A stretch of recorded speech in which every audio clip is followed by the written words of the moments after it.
cuál es nuestro función. Por ejemplo, de unidades, básicamente lo que es la tolerancia y lo que es en sí un anticuerpo y un antígeno. Hemos aclarado por qué no podemos limitar el conocimiento simplemente a decir que un anticuerpo es algo conjunto, algo cadente. ¿Por qué? Porque salta inmediatamente el asunto de que si tenemos una enfermedad autoinmune, nosotros producimos anticuerpos contra un riñón, por ejemplo el lupus, contra la piel y demás.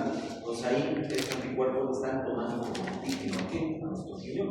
Entonces ahí ya no funcionaría el concepto de que un antígeno, por ejemplo, se debe ser algo malo, algo extraño o algo de cuerpo. Si vemos esto, lo hemos puesto en perspectiva como el PSA, el antígeno específico prostático, que esto hace que se entienda un poco la perspectiva de los antígenos, de los anticuerpos. Para nosotros detectar, por ejemplo, la secreción prostática, que es normal de cualquier hombre, nosotros usamos un anticuerpo. Este anticuerpo es un anticuerpo que lo hemos hecho externamente, fuera del organismo. Entonces, este anticuerpo va a ir a buscar aquí a su antígeno, en este caso es la secreción prostática, que es normal. Si yo me saco una PSA, cualquier hombre saca, va a salir que tiene una secreción prostática. Eso es normal. Nosotros, ¿cómo hemos visto que este anticuerpo lo podemos detectar? Porque es chiquitísimo, pero no se puede ver con radiación, con inmunofluorescencia. Y la última, que hemos visto en la última clase con IHQ, que es IHQ, inmunohistoquímico. O sea, este anticuerpo le ponemos un colorante, ahora en cualquier color que quieras, este anticuerpo se ve en los antígenos. En este caso, cuando hablamos de la IHQ, se llama inmunohistoquímico, o sea, se va hacia un tejido. Entendido esto, hemos visto que los usos de los anticuerpos son pues tremendamente diversos, han hecho que nosotros escalemos años luz pues, en los tratamientos del pronóstico y el valor predictivo.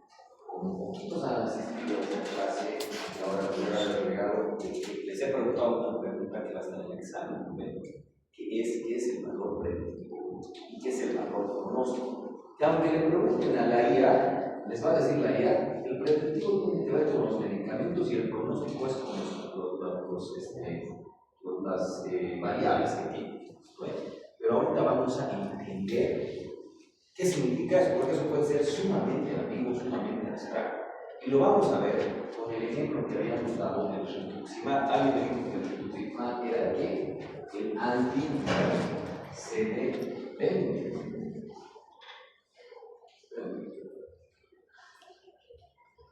Hola.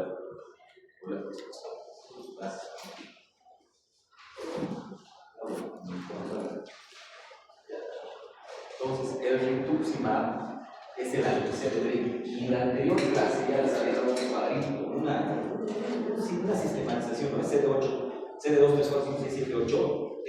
CD9, 10, 11, D. Entonces, el CD20 es un D.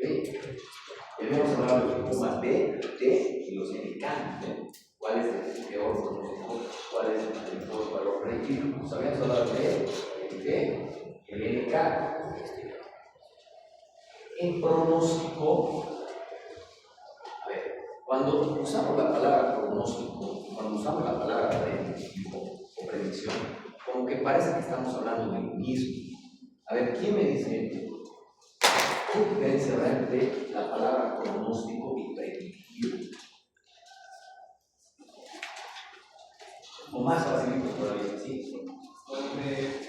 Predictivo se refiere a lo que podría pasar y pronóstico es y eso se va a suceder a la experiencia pasada o estadística pasada o ya pasó muchas veces posiblemente pasa. A ver, lo pondremos más concreto esto.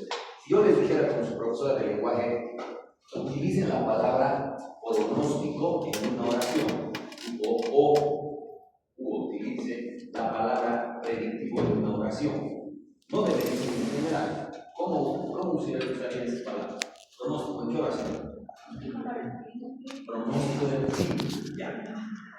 Predicción, ahorita que pasa el mundial, ¿cómo es? Predecir quién va a ser el ganador, etc. ¿No? Entonces, como que generalmente la palabra pronóstico, pronóstico, parece que es más científica, ¿no? Es más exacta, más objetiva. Y como que la palabra predicción tiene que ver con que algo más fantástico, algo de la suerte, algo que lean en cartas, etc. Bueno, entonces, ¿en base a qué nosotros pronosticamos el clima? Si dice mañana lluvia o temperatura tal, ¿en base a qué se hace eso? En base a datos previos. Datos. Esos datos previos, porque puede ser lo que pasó en el año pasado y demás, pero eso no es suficiente. Algo más tiene para saber si va a llover o no va a llover, ¿cómo es? Tienen datos que como tal no son de lluvia, pero se ve, si digamos, tienen otros datos que no son de lluvia, digamos, pero pueden ver precipitación, el tipo de nubes, si ven cirros, cúmulos, nimos, entonces ese tipo de La cosas. presión atmosférica, la humedad, ¿ves? La temperatura, todo eso puede hacer decir si llueve o no llueve. Todo eso, ¿qué se llama? Que puede variar. Que donde la sociedad científica debe ser memoria, les hacen racionalidad. Pues varía. Variar, por eso se llama variable, porque una variable y otra. Entonces, el pronóstico es en relación a variables y la interacción entre ellas. Entre uno y otro, los podemos pronosticar. Hace unos 20 años, el pronóstico del clima no servía para chicar. Decía, va a llover viento. Ahora sí, ¿sabes? Si quieres escuchar. Más o menos tiene un 90, un 80%. La predicción, algunas veces la tomamos como que. La tomamos como que vamos a leer en cartas, me lo van a leer en boca, que me voy a predecir cuándo me voy a casar, así, ¿no? Pero en medicina, en inmunología, en patología, en oncología, tiene un significado claro. Y eso va a estar en el examen. ¿Por qué? No porque se me ocurre, porque es sumamente importante. ¿Y por qué tiene? Porque tiene que ver con anticuerpos. ¿Y por qué? Porque tiene que ver con histoquímica. Y los dos capítulos es donde se conjuncionan, inmuno y neoplasia. ¿Cómo tiene que ver esto? Habíamos dicho que el de mejor pronóstico, ¿cómo se pronostica? Adelantándonos un poco ya casi al final del tema de neoplasia. ¿Cómo creen que se pronostica si un paciente se va a morir o no va a morir de un cáncer? ¿En base a qué será? ¿Tienes cáncer de mama, cáncer de pánico, en base a qué? Pues si escucha, esto es grave, no es grave, se puede curar, no se puede curar, ¿en base a qué? Variables, pero ¿cuáles serán esas variables?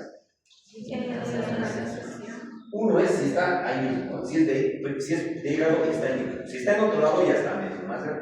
Eso no se preocupen, ahorita no vamos a entrar en profundidad, pero se llama TMM, tumor no metástasis, tamaño del tumor, nódulos, cuántos ganglios están afectados y cuántas metástasis. Esas son variables que te dicen a 5 años la supervivencia de ese paciente. Por ejemplo, un T0, o sea, un T1, un N0, un N0, ¿qué quiere decir? Un tumor chiquitito que no tiene ningún lado, puede ser que tenga un pronóstico de vida del 95% a 5 años. Todo se mide siempre a 5 años. 5 años después de que tengas cáncer, recién puedes decir que te has curado si no aparece nada. Todo eso tiene que ver con variables. Habíamos dicho que los que tienen mejor pronóstico, ¿cuál de los linfomas era el que tenía mejor pronóstico? El B. ¿Por qué? Porque sus variables hacen que no sea fácil que metástasis, no es tan fácil que metástasis, no es tan agresivo. ¿Por qué? Porque el linfoma B produce inmunoglobulinas con anticuerpos que no sirven para nada, no atacan como que como células, se acuerdan de la inmunidad celular, por eso hemos hablado de la inmunidad celular. Pero además, el de peor pronóstico es el NK, que destruye directamente sin pensar, ¿no? El de peor pronóstico. Ahora, ¿qué es la predicción? No es algo mágico, no es algo esotérico, no es en medicina y en oncología es algo concreto. Dicen, ¿saben qué es el servicio secreto? ¿De qué se trata? ¿Qué hace el servicio secreto en Estados Unidos? Es un servicio de inteligencia privado que trabaja, bueno, pues eso, en secreto se supone que nadie. Es una agencia, otra agencia, digamos, como la CIA, como el FBI del gobierno de los Estados Unidos, pero tiene una única función. ¿Cuál es? Recabar información. La CIA es más bien la que hace estas cosas. ¿Cuántas veces se los han matado sus presidentes a los gringos en la historia? Kennedy, Por lo menos unas 3, 4 veces. Y al último casi le tiran uno al Trump. O sea, sí. entonces, desde esas épocas se ha hecho un servicio, una agencia especial que cuida a quién cree, al presidente. ¿Por qué están? Obviamente, se tiene que cuidar al presidente de Estados Unidos, porque es la potencia mundial que controla. Lo que digan ellos, nosotros acatamos. Hasta hace unos años recién yo me he enterado que el único país que le vale madre si dice cuánto vale su moneda es Estados Unidos. Nosotros tenemos que tener reservas en qué. Ya nos entendió todo el oro, por eso ahora el dólar está en 12, 14, no sé qué pasará, porque eso que tenemos en nuestra mano es papel, que ese papel estaba respaldado en qué. Este papel vale este oro que lo tengo yo en cualquier momento. Así trabajaba Estados Unidos con oro. Luego dijo, mi madre, si yo soy muy capo, yo voy a decir cuánto vale mi moneda. ¿Pueden creer que Estados Unidos no tiene respaldo en el oro? Nosotros seguimos creyéndole a ese papel de los gringos que vale más que oro. Fíjense cómo es el ser humano que incluso intangiblemente piensa y tiene fe en una cosa. Pero ya paramos por las ramas. Dice el servicio secreto que la mejor manera de predecir el futuro es controlar las variables. ¿Qué significa eso? Dice que para saber qué va a pasar en el futuro, yo voy a controlar variables. ¿Cómo puedo predecir que, digamos, va a salir el Trump a dar una charla y no lo van a matar? Alguien no lo van a agarrar en base a qué lo puedo. ¿Cómo puedo predecir eso? ¿Qué variables? ¿Cuáles variables? ¿Dónde va a estar? ¿Hay edificios? ¿No hay edificios? ¿Puede haber francotiradores? ¿Se va a poner un chaleco antibalas? Vamos a ver. Si controlas el mayor número de variables, el resultado es sencillo, es fácil. Voy a poder predecir el futuro más ciertamente. Esto cuando yo les digo a mis estudiantes de practicar, unos muchas tienen conflictos hasta existenciales. ¿Qué? Ejemplo, tengo una bola de boliche. Quiero que caigan todos los pinos, siempre. ¿En base a qué? Si voy a hacer una mano robótica para que caigan los pinos.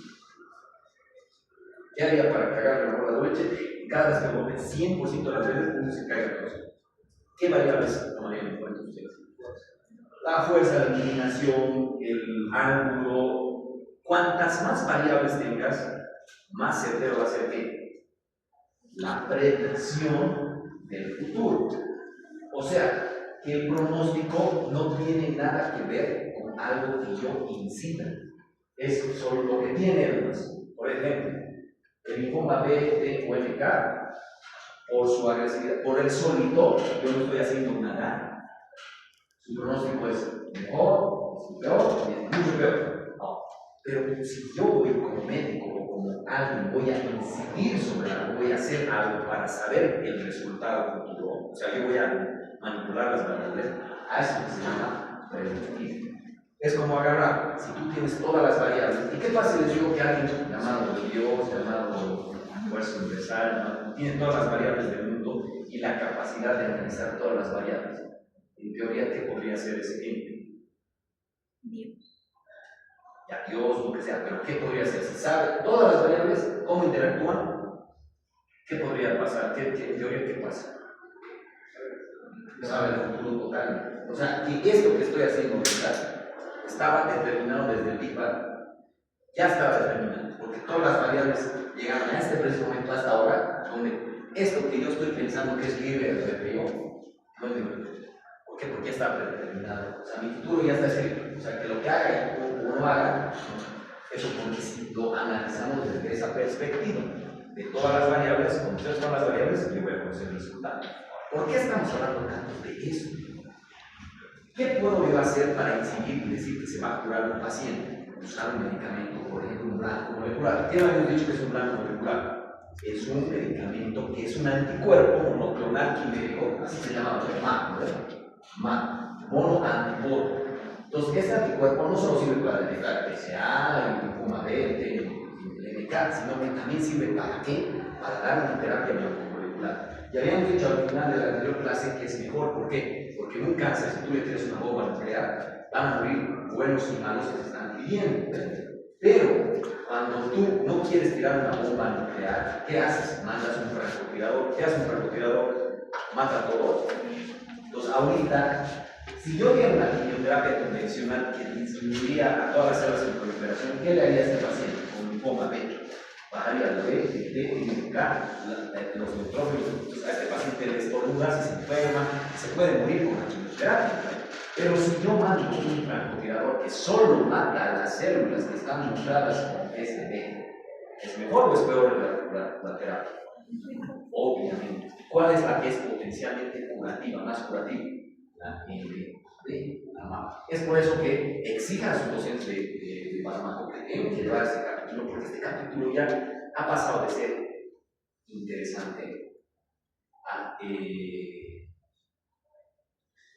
indispensable. Hay un artículo del doctor Ciro Larrazado, ustedes no lo conocieron, no ha muerto, lamentablemente en el trasplante de Paqui.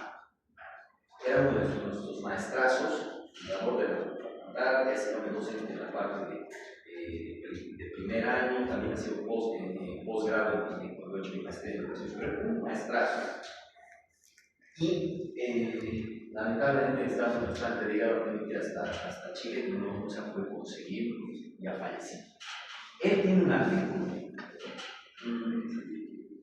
el doctor, justo hoy me ha escrito, les da fisiopatía, se da bien, sí.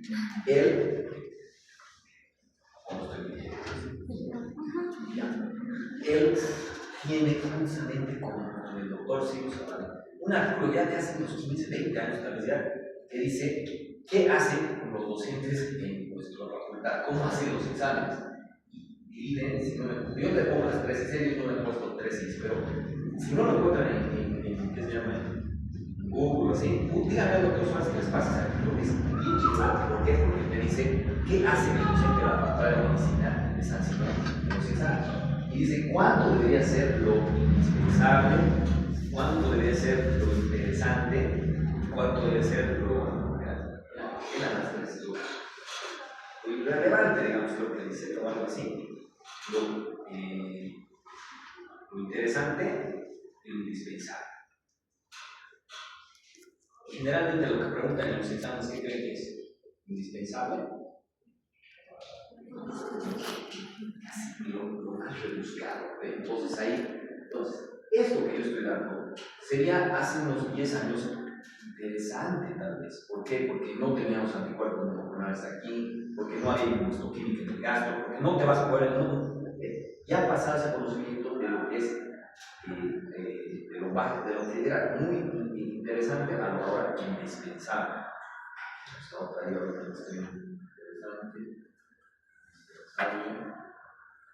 importante, perdón, así era, ¿no? Así es indispensable, importante e interesante.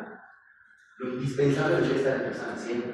Por ejemplo, si yo les digo, ¿dónde está la glándula lacrimal? Debería saber todo el mundo, no debería saber las acciones de todo el mundo. O no saber de plano ni aquí ni allá, digamos, no, es así. Este conocimiento es indispensable. ¿Por qué? Porque le estoy diciendo que en gastro hacemos eso. Entonces, para que el gobierno tenga rituximab gratis, ¿qué tiene que haber? Una inmunoquímica que te diga que es un linfoma B y que puede funcionar este CD20, porque si no, no vamos a gastar plata a lo tonto. Entonces, el valor predictivo es cuando yo predigo que se va a curar un paciente. ¿Cuál tiene mejor valor predictivo? ¿El linfoma B, el linfoma T o el linfoma MK? Si yo voy a usar, hemos dicho que la predicción es cuando yo decido en una variable para detener el resultado. Y este resultado, ¿cuál de estos puedo curar? Entonces, cuidado, ojo, porque eso va a ser pregunta de examen, no para que caigan en la trampa, porque tienen que entender. En este caso del linfoma, ¿cuál es el de mejor valor pronóstico y de mejor valor predictivo. ¿Cuál sería? Mejor valor pronóstico y mejor valor predictivo. Cuidado que estén pensando que esto en toda la vida es la misma cosa. Ah, no, pues doctor, el test de mejor pronóstico también es mejor valor predictivo, que le puedo dar un medicamento. Ahora vamos a dar el ejemplo del cáncer de mama. El cáncer de mama ¿es curable o no es curable? Depende, pero sí es uno de los cánceres que más curable. ¿Por qué el cáncer de mama es el cáncer que tiene mayor incidencia natural? Sabemos un chingo del cáncer de mama. ¿Por qué creen? Tiene que implicarse asociado con la mujer. ¿Y por qué no sabemos tanto así del cáncer de próstata?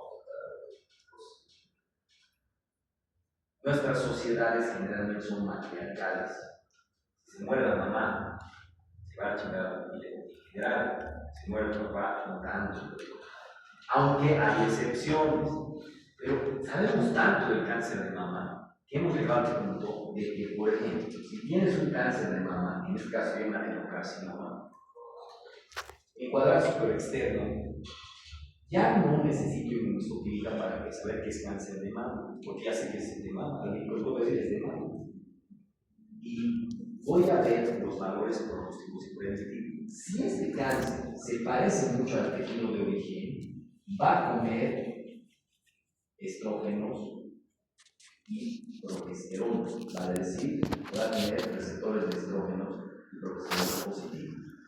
Generalmente, este tipo de tumores no tiene una sobreexpresión o una mutación en algunos casos de un gen que se llama HER2/neu. El HER es negativo. Este gen es un gen hijo de la chingada que hace que se trabe el acelerador, se queda el acelerador, se tire descontroladamente y le va a dar las madres a este tumor si come o no come estrógeno o progesterona. Pero en el caso de que este tumor es bien diferenciado, ¿qué quiere decir bien diferenciado? Se parece al tejido de origen, no tiene tantas mutaciones, es similar a eso. El perfil inmunohistoquímico o inmunofenotípico, ¿qué va a ser? Estrógeno positivo, progesterona positivo y HER2 negativo. ¿Cuál es el más hijo de la chingada? Al revés, si esto fuera positivo y esto fuera negativo y negativo, estamos en problemas. ¿Por qué? Voy a preguntar de otra manera esta misma pregunta, pero más básica. ¿Por qué las neoplasias mejor diferenciadas, más parecidas al tejido de origen, o que tienen menos mutación, tienen menos probabilidad de metástasis? ¿Por qué las neoplasias o los cánceres que son menos parecidos al tejido de origen, que son menos diferenciados, que tienen más mutaciones, tienen más posibilidad de metástasis? Aunque no crean, es la misma pregunta que acabo de hacer. ¿Cómo se encaja una con la otra? ¿Por qué será? O voy a preguntar de una manera muchísimo más básica que debería haberse preguntado en histología. Me van a hacer recordar esa pregunta, está chingona, no estoy interesado. ¿Qué es diferenciación? Esa es la pregunta de histología básica de toda esta chingadera. ¿Qué es diferenciación? ¿Qué entiende por diferenciación? La especialización de una célula básica o célula madre en una célula que cumple una actividad específica. Exacto, diferenciación, su sinónimo es la especialización. ¿Y qué quiere decir la especialización? Cumplir una actividad específica, una Por ejemplo, una célula neuronal, una neurona, tiene alta diferenciación, baja especialización, alta especialización, ¿cómo es? Altamente especializada. Entonces, cuidado que se equivoquen la diferenciación, porque algunas veces dicen diferenciación diferente a, ¿no? Entonces, especialmente cuando doy clase en portugués, vamos a ver en los brasileños. Diferenciación piensan que es peor, más bien diferenciación es el grado de cómo se parece al tejido de origen. Ahora, voy a volver a preguntar, esta pregunta tiene que entrar o sea, de una estructura, digamos, como un caso clínico, una cosa así. Dentro de la diferenciación, ¿por qué una célula especializada versus una no especializada o una célula bien diferenciada versus una poco diferenciada? ¿Cuál de las dos tiene más capacidad de invasión o metástasis? La menos diferenciada. Sí, ¿por qué? Porque una célula, una vez que está en un estado ya de diferenciación, o sea que es una célula madura que cumple una función específica, en casos de o sea, en casos de cáncer, cuando se maligniza, revierte ese estado porque puede volver a reproducirse, porque las células especializadas no tienden a reproducirse. Ya. Quiere decir, en pocas palabras, que algo especializado necesita un microambiente que cree especializado.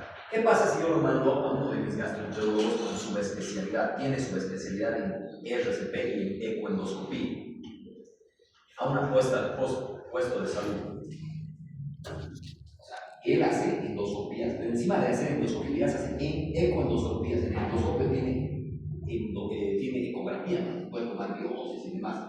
Lo mando a un puesto de salud, que es lo que hacía la pinche directora anterior del CEDES, que ha salido con que todos sus TikToks, si quieren ver sus desmadres, sus hijos por 20, no sé cuántos muertos en la residencia. Y por eso es que ahora estamos en desacuerdo que la San Simón tenga que ver con qué, con el examen, porque es fraude. No puede ser, tiene que ser limpio ese examen, limpio, mejor que entrar, no esas chingaderas. Y además, tanta plata que se ha ido no sé dónde, la San Simón no ha recibido ni nada, la facultad de medicina no. Entonces nosotros tenemos que defender eso. Imposible que dejemos ir atrás de eso. ¿Cómo vamos a dejar eso? Para nada. Lamentablemente los que han salido y doctor ahora que hablan, no me han dado mi título, no me han dado esto, no me han dado mucha, no sé, hay que reclamar a las sedes y además, pero no podemos nosotros permitir eso como facultad de medicina. Imposible. Entonces, eso hacían pues los del CEDES. ¿Qué creen que hacían? Mandaban a mis gastroenterólogos, ¿dónde creen? A primer nivel, a segundo nivel, y mis gastroenterólogos decían, ¿qué hago? Yo les decía, miércoles, ¿por qué me estás mandando? El paciente estamos llenitos, está sangrando, una hemorragia digestiva alta. Pinche güey, si tú acabas de salir del caso y eres capísimo, doctor, no tengo mi sala, no tengo endoscopio, no tengo mi madre, me han mandado. ¿Y de dónde te han mandado? Del CEDES me han mandado. ¿Por qué pasa esa estupidez? No saben utilizar sus recursos humanos. Y el que sabe, sabe, y dice el que no es jefe, esa es la cosa. En mi caso no sabía. Pero, a ver, ¿cuántos años el director vaya entendiendo? Es porque ustedes van a tener problemas cuando hagan su título. ¿Cuántos años el director del CEDES no ha sido especialista? Y empiezan a creer, para tengo maestría, tengo 5 años, tengo diplomado en administración de hospitales, en no sé qué chingaderas. Puedes tener lo que quieres. Yo tengo administración de hospitales, lo he hecho en un año, ¿qué me importa? O sea, eso no es lo mismo que una especialidad de 4 años. Y estar en un hospital, en el tercer o cuarto nivel, pisar en un hospital, y ahí entiendes lo que sucede. Para que no nos maten, no nos ahoguen en el tercer nivel, tienen que funcionar los segundos y los primeros para saber si tienes que llegar a ese nivel y qué se puede resolver. Pero si agarran y no me mandan los ASOS, los años de provincia, a mi hospital y los mandan al puesto de salud, ¿qué van a hacer? Súper especializados, ¿y qué van a hacer ahí? Me duele si no sé qué, tome paracetamol, o sea, ¿qué va a hacer? No puede hacer nada. Entonces lo mismo pasa aquí. Una célula, si está bien especializada, se podrá ir al hígado, por ejemplo, va a morir. Se podrá ir al cerebro. Entonces, la misma respuesta se van a acordar del sexto cuando se pregunten ¿por qué una célula puede metastatizar más fácilmente? Porque es menos diferenciada, porque es menos parecido al tejido vivo, porque tiene más mutaciones y porque lo único que necesita para estar en su microambiente es oxígeno y nutrientes. ¿Ya? Todo esto, ¿qué tiene que ver con eso? ¿Qué cáncer es de mejor pronóstico? El que es HER2 negativo, estrógeno progesterona positivo, o el que es el HER2 positivo y estrógeno progesterona negativo. ¿Cuál es el de mejor pronóstico? ¿Cuál es el que más se parece al tejido de origen y come estrógeno progesterona? Este ya el mejor pronóstico, tiene menos mutaciones y es menos probable que se vaya a donde, porque come todavía estrógeno progesterona. ¿Cuál es el que es el peor pronóstico? El que no come, le vale madres porque ya está mutado y no necesita estrógeno progesterona normalmente, y además tiene el HER2, que es como que se le ha apretado el acelerador, se acaba viviéndose. Entonces, el que se va a morir fácilmente, ¿cuál es? Pero ahora, ojo, existe algo que se llama trastuzumab, que es un anti-HER2/neu. Igual que es, ¿no? Que era el anti-CD20, el rituximab, pero ahora existe el trastuzumab, que es anti-¿qué? Es una terapia blanco-molecular. ¿Cuál creen que es más fácil curar? ¿Qué cáncer es más fácil curar? Porque va a tener es como, si va a estar él, es el marcador para indicarnos que el medicamento se va a funcionar. O sea, y a este le tendría que mandar una bomba nuclear más igual, porque no tengo nada en específico. ¿Y a quién le puedo mandar un francotirador que solo mate las células mutadas o sobreexpresadas? Ahora vuelvo a preguntar, ¿cuál es el cáncer de mama con mejor valor pronóstico? ¿Este? Pues, ¿y cuál es el mejor valor predictivo? ¿Se entiende? ¿Ve? En este caso, ¿qué era al revés? ¿Por qué? Porque la terapia molecular es aquí. Entonces, ¿qué es pronóstico y qué es predicción? Pronóstico es cuando las variables independientemente no hago nada van a dar X o Y, y predicción es cuando yo en esas variables yo voy a interactuar, voy a hacer algo para decir que esto va a pasar o esto no va a pasar. ¿Y por qué estamos hablando de esto? Porque justo estamos hablando de que es un anticuerpo y que es un antígeno. Hasta aquí, digamos, ya sería la pincelada de todo lo que hemos visto en relación a lo básico o los conjuntos cognitivos que hay en la inmunidad normal. No estamos hablando todavía de inmunidad alterada, de la inmunidad de patología. Ahora, ¿cómo hemos dicho que vamos a estudiar las enfermedades inmunitarias? No vamos a estudiar así, que el Sjögren, que el lupus, que el Crohn, que el CUSI, así un montón de enfermedades y nombres de enfermedades que nos van a volar la cabeza, sino que vamos a estudiar de una manera ordenada, entendible, lógica, deductiva, para que no nos rayemos. ¿Cuál es el talón de Aquiles de cualquier médico que no sea inmunólogo? La inmunología. Tú le dices a un paciente, a ver, todos los casos de dos, o sea, todavía sigue habiendo, debe haber, pero no, ya no da esa serie, ¿no? Doctor House, ¿has visto? ¿De qué se trata esa serie? No tanto, o sea, tiene un equipazo, digamos, el Doctor House. O sea, ¿el Doctor House qué es? Tampoco van a revisar qué es, pero sí tiene a su lado varios. Doctor House, se pongan qué especialidad tiene, van a ver qué es. ¿Qué hace? Él se trae un cirujano, un internista, y él arma un equipo de médicos donde llegan casos, pero de buena cabeza.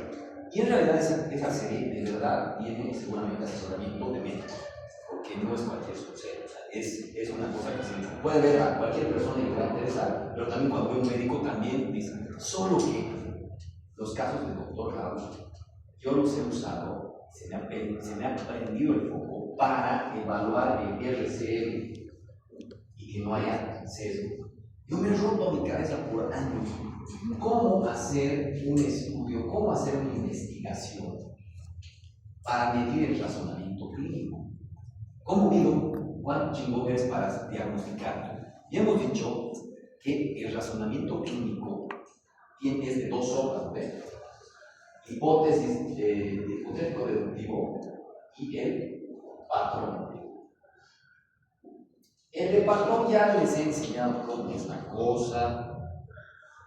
Es dolor precordial, incluso lo de las piernas así, de un obeso hipertenso así, ¿qué se llama? Me van a decir que es un infarto.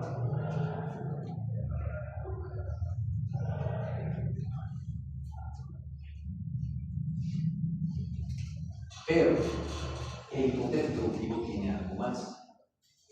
Para los que quieran, pueden leer mi artículo con Jaime Villarruel. Razonamiento les das ahí en primer lugar, ahí.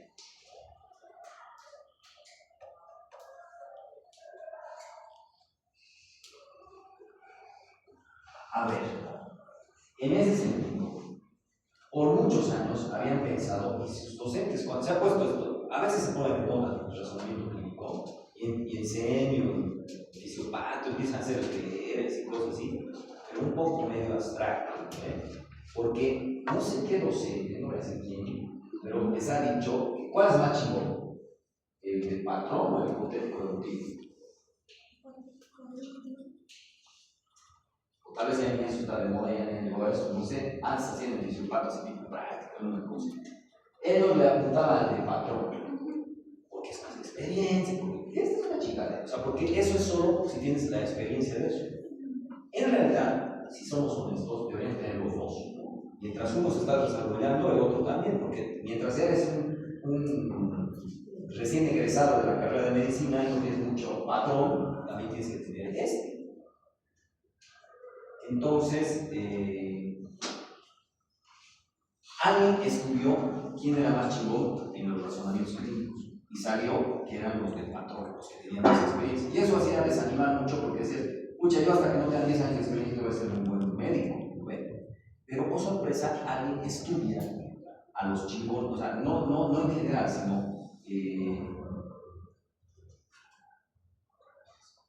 sino a los que ya habían salido de las cualquier cosa que estuvimos después de algo. Agarran a todos los capos y dicen, a ver, entre estos capos, ¿cuáles son más capos?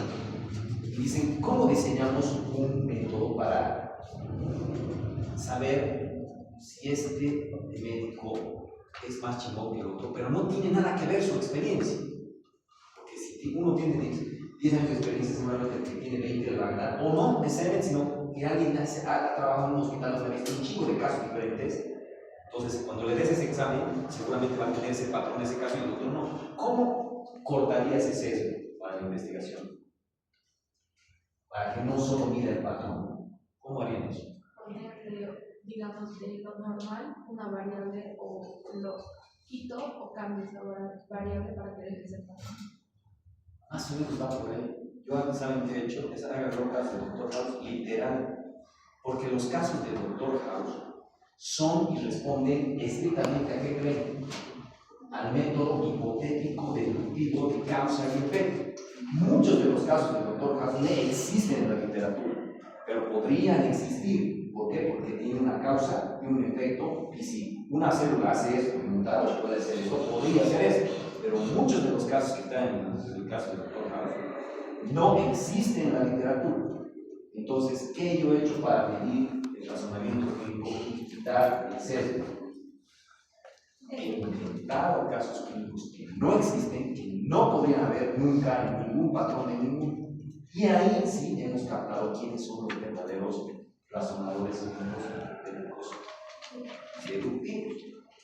Se ha intentado hacer esto para sistematizar, digamos, un método, y si tú puedes enseñar ese método a un residente o interno, un médico, entonces, y lo puedes reproducir, entonces es el grado mayor de productividad que se puede pedir. En este sentido,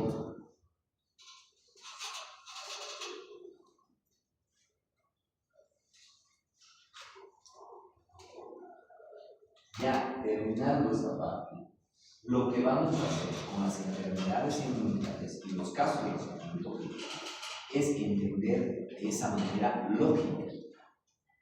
Porque cuando tenemos casos de Dr. House en el gastro, en el pierna, junta médica, etcétera, etcétera, todo el mundo cree que somos genios. Y lo único que yo hago en mi cerebro es esto. No saben qué tiene este paciente, entonces puede tener tres cosas: una enfermedad inmunitaria, una enfermedad, una tuberculosis extrapulmonar atípica, o tiene una neoplasia que todavía no hemos visto. Eso hago mi cerebro. Así, veo un caso como esto, no sé qué, le hemos hecho así, también así, no estamos muy bien. Generalmente esto es fácil de descartar y eso también. Entonces la única posibilidad es que, y dentro de las inmunitarias hemos dicho que hay tres tipos, tres mecanismos: exageración, hipersensibilidad; contrario a la exageración, inmunodeficiencia; y cuando pierde la tolerancia, no reconoce a los antígenos, no hay más problema. Es más, algunas veces, y dentro de las y las más frecuentes que nos rayan, ¿cuáles creen que dicen inmunodeficiencia no nos rayan. Las que nos rayan, no sabemos qué es y lo mandamos a hacer en el laboratorio. Y aquí allá son las hipersensibilidades y las autoinmunes. Y dentro de estas dos se combinan una y otra y por eso nos rayamos. Para las hipersensibilidades y las autoinmunes, ¿cuál creen que es el tratamiento universal? Así, grandote, así ya les digo así. ¿Qué le damos a una hipersensibilidad o a una autoinmune? ¿Inmunosupresores? Sí, así nomás de sencillo. Entonces, cuando yo estoy dudando si es uno u otro, ¿qué creen que hago con el paciente en el caso? Le doy un corticoide si mejora que ¿Era autoinmune? soy un genio, y ya si lo gobierno cada día. No sabes cómo chingado funciona el cerebro, no sé, debe ser extraterrestre. No, es súper lógico. Y dentro de las enfermedades autoinmunes y las hipersensibilidades hay un chingo. Todavía no sé cuál es, pero ya sabido que si le estoy dando inmunosupresor y me está funcionando, ahora, hay un riesgo. Si tú le das una inmunosupresión a una neoplasia, ¿qué es lo que va a pasar? Lo truenas al paciente. ¿Qué pasa si le das a una tuberculosis? También lo truenas. O sea, que tampoco se haga hacer, o sea, tienes que tener cierto razonamiento y un grado de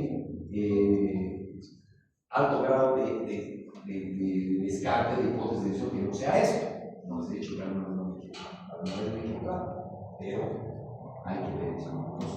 Pues no sería fácil. No, dale el corticoide y a ver si funciona. Y si funciona, entonces no pasa. Y si no, a ver si el otro se va a morir. Pues así no se procede. ¿Ya? Porque algunos de mis residentes están queriendo acostumbrarse a hacer esa chingadera, resumiendo todo lo resumido que les he dado, ¿no? ¿Ya?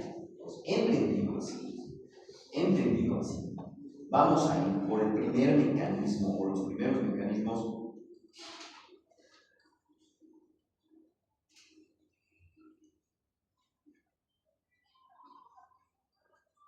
Los primeros mecanismos de hipersensibilidad.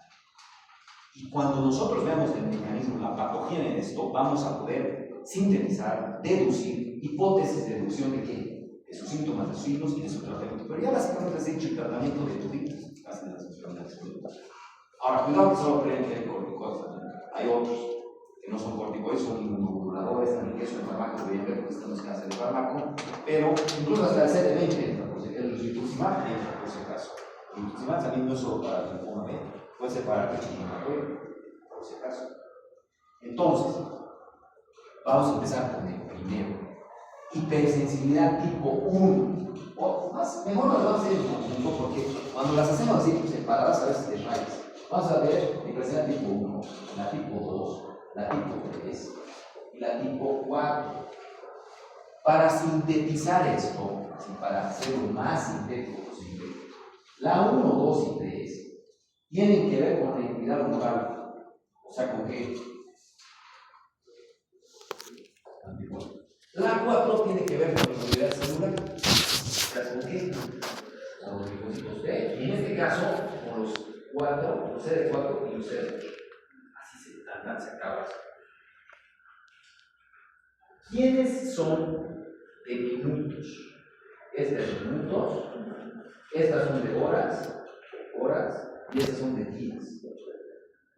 Así para sintetizar eso. Ahora, ¿cuál de estas nos raya, nos complica, nos hace un conflicto cognitivo con las enfermedades autoinmunitarias? Estas de aquí abajo. La de tipo 2, la 3 y la 4 me conflictúan ¿con quién? Con las enfermedades autoinmunes. Ya. La 1 no tiene nada que ver, no se conflictúa, es facilita. La de tipo 1 tiene que ver, como hemos dicho, con la inmunidad celular, en este caso con anticuerpos, y en este caso con un anticuerpo que se llama IgE.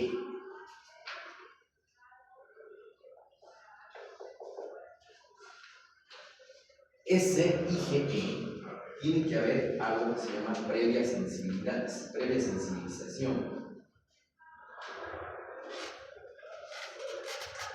¿Qué será una previa sensibilización?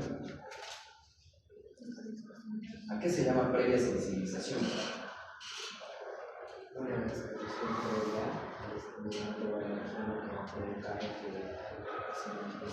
Exactamente. Para que haya una hipersensibilidad tipo 1, tiene que haber una previa exposición al antígeno. ¿Qué quiere decir que haya una previa exposición a un antígeno? Lo que ha dicho el compañero. Una sensibilización. Es decir, que en teoría no podrías oler las flores por primera vez y que te den una sensibilidad. No podría ser. O no te podría dar una alergia. Ahora, ¿cuál es el mecanismo? O sea, vamos a ver el mecanismo en sí de esta hipersensibilidad tipo 1. La IgE, que es específica de algo, los hemoglobines anticuerpos son muy específicas de algo. Por ejemplo, podría ser polen, un camarón, digamos así. ¿Sí? No hace en sí el mecanismo de lesión. El mecanismo de lesión es que esta IgE se va a poner encima de un mastito, ¿sí? Que tiene una sustancia preformada, también llamada célula sebácea. Esta IgE, así se representa como una Y, los anticuerpos se ponen encima de y hacen como un puente entre esto y esto. Entonces, cuando viene el polen o el camarón, o lo que sea, estimula a que salga algo que se llama histamina. ¿Qué hace la histamina? Un chingo de cosas, pero entre esas cosas hace. Es un mediador inflamatorio, media la vasodilatación y también para el reclutamiento celular. Vasodilatación, ¿qué más? Edema. Al hacer vasodilatación puede producir edema. ¿Qué más? ¿Vale? Cuando hay vasodilatación puede haber eritema, pero ¿qué más en específico? No. Es por eso les decía que en el cuadrito había que hacer histamina que hace, no solo eso, puede aumentar la secreción glandular. Tiene además un efecto que aumenta la sensibilidad a los receptores de la globulina. También tiene algo que se llama pleiotropismo. Todos los mediadores químicos tienen algo pleiotrópico. ¿Qué significa eso? Que en un lugar hacen una cosa y en otro lugar pueden hacer otra cosa. Por ejemplo, en los vasos, en la musculatura de los vasos sanguíneos, ¿qué hacen? Vasodilatación o vasoconstricción. Pero en la musculatura bronquial, Vasoconstricción. broncoconstricción. Broncoconstricción. Ya. Entonces, entendido a esto, nosotros tenemos que saber que tiene que haber una previa exposición. ¿Qué quiere decir eso? Un día como camarón no pasa nada. ¿Y qué es lo que pasa? El sistema inmune dice, este camarón no entiendo, no sé qué es. El neutrófilo dice, no sé qué es. El macrófago, a ver qué pasa, no sé qué es tampoco. El macrófago le manda aquí al linfocito T, al colaborador. El colaborador dice, no, esto creo que es grave y ante la duda mejor reaccionamos fuerte. Haremos inmunoglobulinas a lo tonto. Demostraremos al linfocito B para que haga inmunoglobulinas IgE contra algo. En ese momento no pasa nada. Pero luego vuelves a comer camarón, ¿qué es lo que sucede? Reacciones. Por eso el otro nombre de esta inmunidad de hipersensibilidad tipo 1, ¿cuál será el otro? Inmediata. Con camarón te vas a enrojecer, se va a edematizar, va a haber fluido, puede haber reflexión, etc. Lo que comúnmente vemos en una alergia. Tiene que haber previa sensibilidad. Pero alguien me va a preguntar, doctor, nunca en la vida mi paciente había comido camarón y ahora comió y se ha muerto porque le ha dado una reacción anafiláctica, un choque anafiláctico. Pero nunca comió nada. Hay una hipersensibilidad cruzada, es decir, que este anticuerpo que alguna vez reaccionó puede ser contra algo similar, un pescado o algo que ni siquiera ha sido al mar, pero has comido un pescado además. Por eso es que estas personas que nacen con esta tendencia a no entender que es un antígeno, para reconocer, se llaman atópicos. Y por lo general una persona alérgica a una cosa, solo a una cosa, es a un chingo de cosas. No se sabe muy bien si es cierto. ¿Por qué? Porque es más frecuente en quién creen, en mujeres que en hombres. En mujeres. No se sabe. Se ha visto la teoría del estrógeno y demás, igual. Hay personas que posmenopáusicas igual no hay estrógenos y se produce igual la respuesta. Es tan grande que puede ser 9-1, 9 inversos por cada uno de las cosas. Eso pues no quiere decir que los hombres no tienen alergias, pero generalmente las alergias se autocontrolan y se curan solitas, no sabe por qué, en la adolescencia. Por ejemplo, los asmáticos, la adolescencia, si se quitan la adolescencia, ya se quitan. Y generalmente eso sucede más en los hombres que en las mujeres. En las mujeres existe esto. No tenemos a ciencia cierta una explicación lógica y hipotética de los días. Tenemos teorías. La teoría de los estrógenos, la teoría de quién, pero hay personas que son XXY. ¿Saben quiénes son XXY? Superbebés aún. Que de todas maneras tienen incidencia en la ley. Entonces, cada estructura que nosotros queremos darle una hipótesis de deducción, hasta ahora no tenemos la fecha en las enfermedades inmunitarias de los últimos años. Es por eso que las enfermedades inmunitarias, en la mayoría, se curan o se tratan. Se tratan, porque no sabemos la causa específica de esto y no podemos, y si no sabemos la biología, no podemos cambiar la biología, no podemos curar.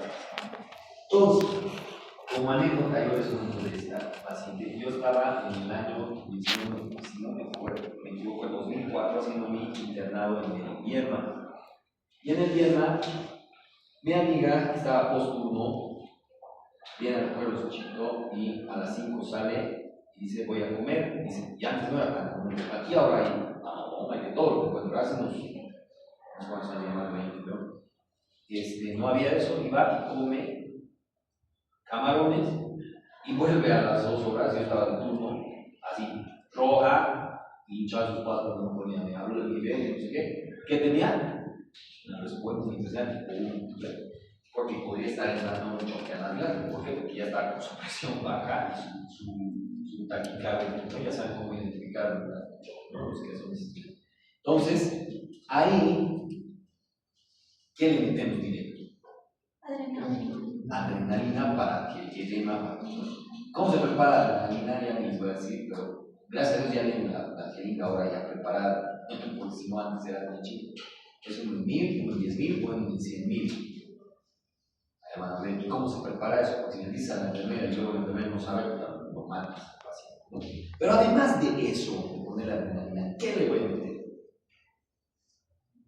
¿Quién detiene en seco la respuesta inflamatoria?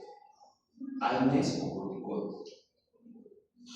Corticoides. Solo que cuando le meto la hidrocortisona es como si se resetearían estos. Ya mi paciente, bueno, a mi compañera de curso, le dijimos, ella tenía, lo mejor era que se quede a observación, que se quede a observación, pero no, mañana tengo que venir, no, me voy a ir más, la damos de alta a las 10 de la noche. Al día siguiente, lamentablemente, viene, escucha esta mal, no sé qué, y a mediodía nos enteramos que falleció. ¿Qué es lo que ha sucedido? Se ha guardado un tupper, sus camarones, y ha vuelto a ir a comer en la noche y se murió. ¿Cómo? ¿Por qué puede ser la segunda reacción más grave que la primera en una adversidad tipo 1? ¿Por qué? Y no necesita predisposición al antígeno. Por ejemplo, todo eso no está en el libro. O sea, está, pero tienes que entenderlo y traducirlo y metabolizarlo. Pero ahorita ya estoy dando comidito. ¿Por qué la segunda respuesta y por qué puede estar presente durante las 24 a 48 horas siguientes una respuesta peor, más fuerte todavía que la primera, y no necesita exponerse al antígeno? Porque ellas están preparando las células, es el momento en el que las células están generando la división para encontrar el antígeno específico.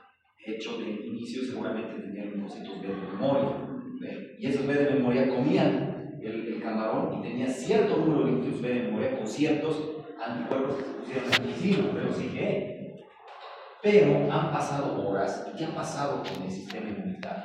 Los linfocitos B de memoria se han dividido un chingo, han producido un chingo de qué más, de más inmunoglobulinas anticuerpos que se han puesto en más mastocitos y en más celulares. Pero el doctor no ha vuelto a comer, no ha hecho nada. Sí, pero está circulante el antígeno todavía. Lo que hemos hecho ahorita es solo disminuir el edema y resetear, ¿qué cosa? los receptores. ¿Por qué es pregunta de fármaco? Pero seguramente nunca la van a hacer. ¿Por qué no le han dicho ahorita? ¿Por qué le han dicho ahorita cortisona y adrenalina? Nadie me ha dicho antihistamínico. Y está correcto en este momento de la emergencia, no es tan importante. Le planteamos, ¿no? Pero no es imprescindible ponerle un antihistamínico. ¿Por qué? ¿Para qué es el antihistamínico? Pecado mortal, preguntar el fármaco. ¿Qué chingados realmente les pregunté en fármaco? Yo diría eso, ¿por qué no hacen? Llevan antihistamínicos, yo diría, ya, y entonces, y eso no sería una pregunta importante, yo digo, o sea, ¿cómo se dice? En vez de estar preguntando, no sé, cualquier consejo así, como que sea difícil el examen, yo sé. ¿Por qué en una emergencia, en un choque anafiláctico, no es imprescindible poner el antihistamínico? No actúa rápido, no puede incluso para entregar. ¿Vale? Es sistémico, pero a ver, ¿cómo es la cosa?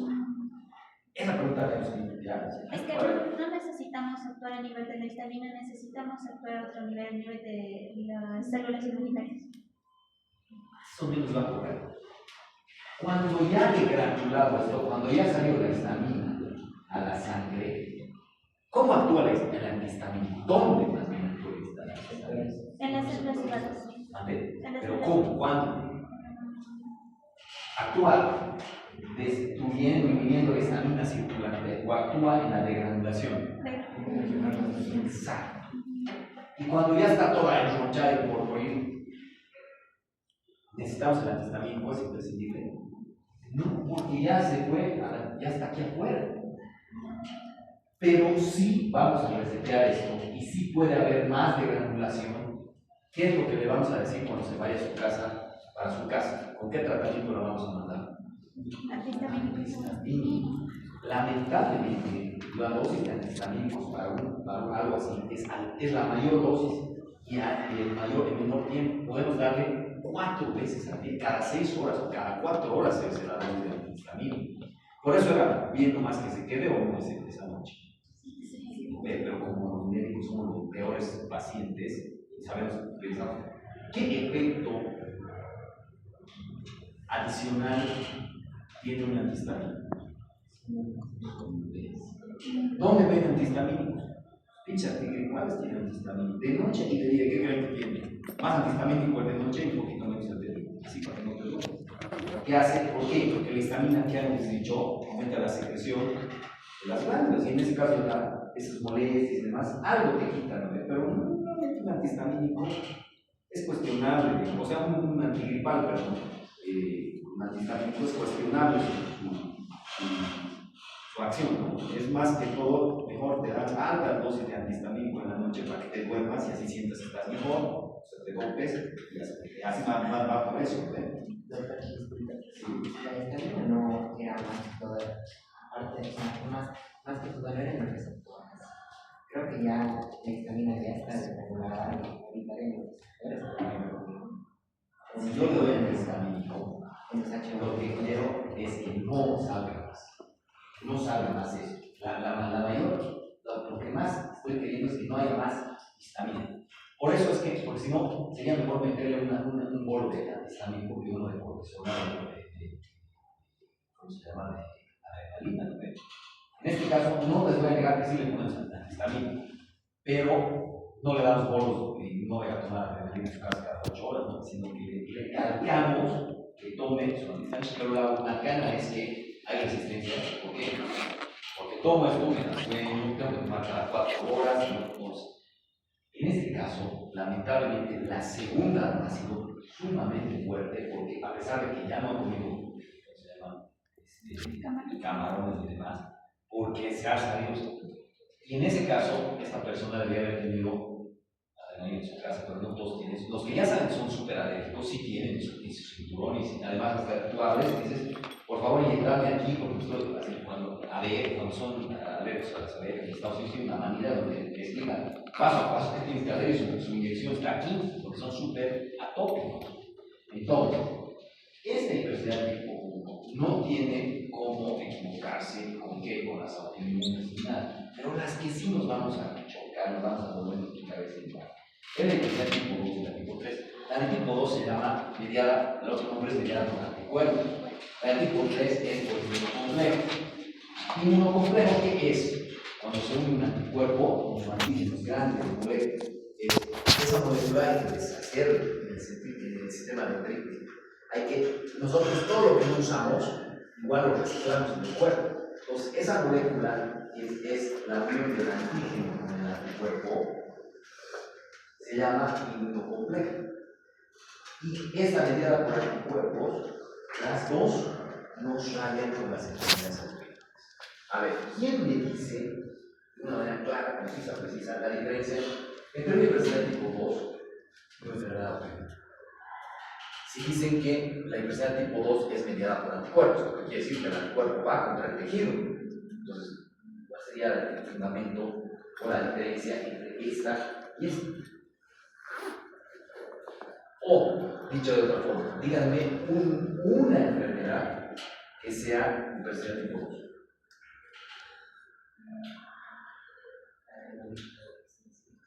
Anemia hemolítica del recién nacido, puramente tipo 2. Y si yo les digo la fiebre reumática, ¿qué es esto? No es una autoinmune. Y también es una hipersensibilidad tipo 2, ¿cómo es? Seguimos con esa. ¿Qué es? O les digo, el lupus. O ya quedan una enfermedad hipersensibilidad tipo 3. Hipersensibilidad tipo 3. El lupus, ya les voy a decir. Pero el lupus no es una autoinmune, doctor. Sí. Por esta vez se lo voy a dar recomiendo estudiar. Existen hipersensibilidades tipo 2 y tipo 3 puras, vamos a decir así.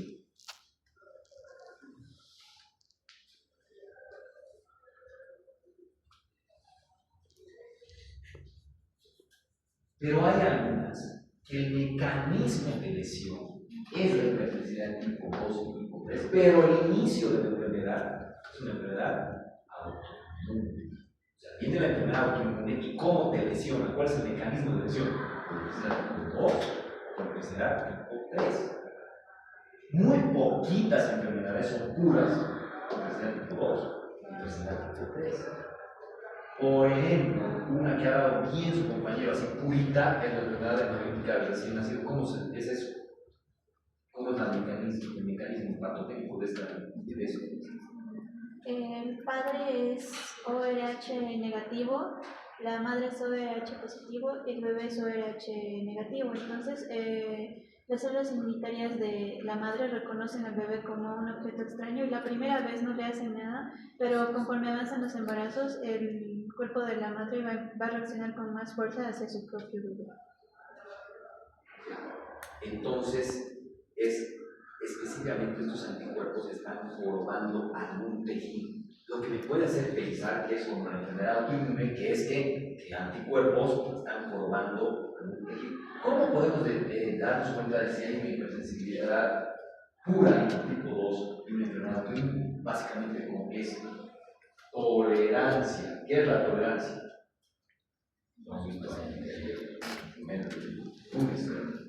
¿Qué es la tolerancia? Capacidad de no reaccionar contra nuestros propios anticuerpos. ¿Dónde hay pérdida de la tolerancia?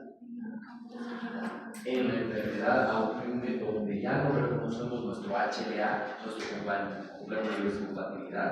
Ahora, el mecanismo de lesión puede ser por esto, o también por inmunocomplejos. Ahora, ojo con esto, la hipersensibilidad tipo 2 no solo tiene el mecanismo de lesión del pinche anticuerpo que va a contra, sino que ese anticuerpo también puede bloquear un receptor o puede estimular un receptor.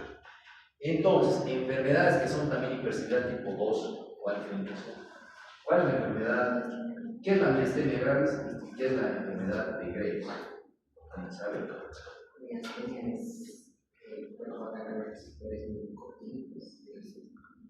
Los bloquea y entonces vamos a dar astenia, dinamia, todo lo que, pero porque está bloqueado. En este caso no es que está rompiendo, no está destruyendo algo, sino que está bloqueando algo. O la otra, el otro tipo de mecanismo de elección, ¿cuál sería? Lo estimula y tienes una tormenta tiroidea, una T3. Pero más poquita de este anticuerpo, la idea de un anticuerpo, a veces bloquea y a veces estimula. Lo más frecuente que hace en el tipo 2, ¿cuál es? Destruye. No. Cuando es puramente esto, el mecanismo es opsonización simplemente. ¿Qué es opsonización? Marca, y la inflamación es la que se encarga de eso. Cuando es puramente intensidad tipo 2. Pero cuando el mecanismo es grado inmune, eso quiere decir que ya el anticuerpo puede ir directamente a destruir eso. O también lo opsoniza y también hay inflamación.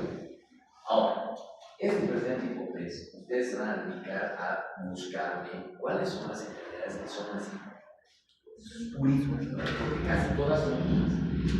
El presente tipo 4, hemos dicho desde el inicio que no tiene nada que ver con los anticuerpos, no tiene que ver con los CD8 y CD4. ¿Qué? Y es por eso que ahora fácilmente puedes responder. La diabetes tipo 1 es una